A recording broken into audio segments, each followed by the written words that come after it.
बिस्मिल्लाहिर्रहमानिर्रहीम, अस्सलामुअलैकुम। A1 TV के साथ मैं हूं अदील मुमताज। शामिल करेंगे न्यूज़ हेडलाइंस। PTI के हारे उम्मीदवारों ने फॉर्म 45 दुनिया के सामने रख दिए। 100 से जायद उम्मीदवारों की गैर मुल्की मीडिया को ब्रीफिंग। रऊफ हसन ने कहा है कि हमारे 150 उम्मीदवार जीते थे मगर सिर्फ 92 सीटें दी गईं। उम्मीदवारों के पास फॉर्म 45 मौजूद है। जो फॉर्म 45 के मुताबिक जीते थे वो फॉर्म 47 में हार गए। सलमान अकरम राजा बोले, ये महज इंतखाबी फ्रॉड नहीं, जमहूरियत पर हमला है। अगर जाली नताइज बनाने हैं तो इलेक्शन का क्या फ़ायदा। एजाज अमीर, ताहिर सादिक, खुरम शेर जमान, शौकत बसरा और दीगर उम्मीदवारों ने कहा है कि हल्फन कहते हैं वो जीते हुए थे। हमारे एजेंट्स को बाहर निकाल कर RO के दफातर से रिकॉर्ड गायब किए गए। आलमी ऑब्जर्वर्स दुनिया को दिखाएंगे कैसे नताइज बदले गए। रियाना डार ने अपनी सीट पर इलेक्शन कमीशन और आला अदलिया से इंसाफ का मुतालबा कर दिया। PTI ने इंटरनेशनल मीडिया के सामने झूठ की पटारी खोली। मरियम औरंगजेब की मीडिया से गुफ्तगू, बोली इलेक्शन को मुतनाज़े बनाकर जमहूरियत को डीरेल करने की कोशिश कर रहे हैं। मीडिया खबरों के स्क्रीनशॉट्स को सबूत के तौर पर पेश किया गया। हमने तमाम तस्दीक शुदा चीजें इलेक्शन कमीशन में जमा कराई हैं। अता तारट बोले कि PTI ने उजरत में सैकड़ों जाली फॉर्म 45 तैयार किए और महज 5-10% इब्तदाई रिजल्ट सोशल मीडिया पर अपलोड किए। उन्होंने 100 अरब रुपए खर्च करके डिजिटल दहशतगर्दी की और अब बैरूनी ताकतों को आवाज दे रहे हैं। अगर धांधली होती तो क्या राना सनाउल्लाह और साद रफीक हारते।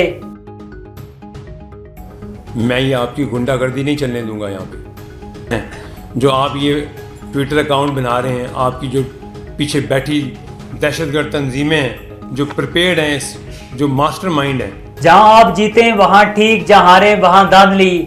सलमान अकरम राजा सियासत करें या वकालत कर लें, काला कोट पहनकर बदमाशी न करें।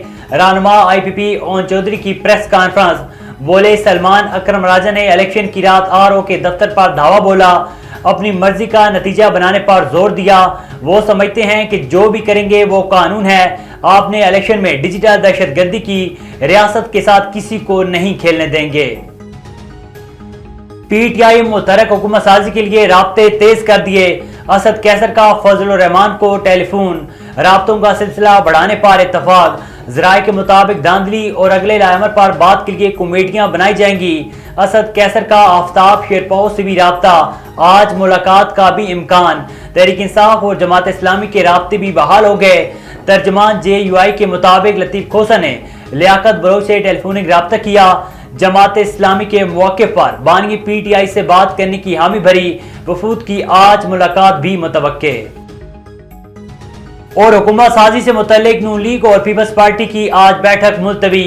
नून लीग की कमेटी अपनी क़यादत से मुशावरत करेगी। दोनों कमेटियां कल मिलेंगी।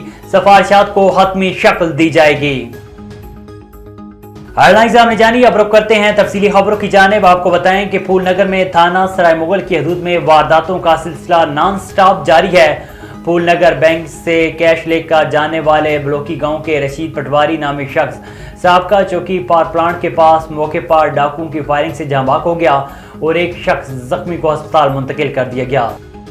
General secretary voice of paramedics Khyber Pakhtunkhwa Mohammad Waleed Khan का सूबे भर के पैरामेडिक्स को दुख की इंसानियत की खिदमत पर खिराज तहसीन।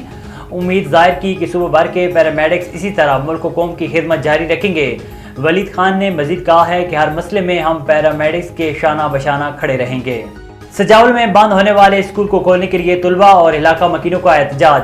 सजावल के करीब गांव सुलेमान बारन के प्राइमरी स्कूल में 6 माह से टीचर तैनात न होने से 100 तुलबा तालीम से महरूम होने के खिलाफ इलाका मकीन मोहम्मद सलीम बारन, मोहम्मद रहीम अबू शाह ने डिप्टी कमिश्नर सजावल DO एजुकेशन सजावल से मुतालबा किया है कि प्राइमरी स्कूल सुलेमान बारन में जल्द टीचर और उस्ताद मुकर्रर करके तदरीसी अमल शुरू किया जाए। दूसरी जानिब एहतजाज का दायरा कार वसी किया जाएगा। A1 टीवी के न्यूज स्टूडियो से फिल वक्त इतना ही। मजीद खबर और अपडेट्स के लिए देखते रहिए A1 टीवी। A1 टीवी, सब पे नजर, अंदर की खबर।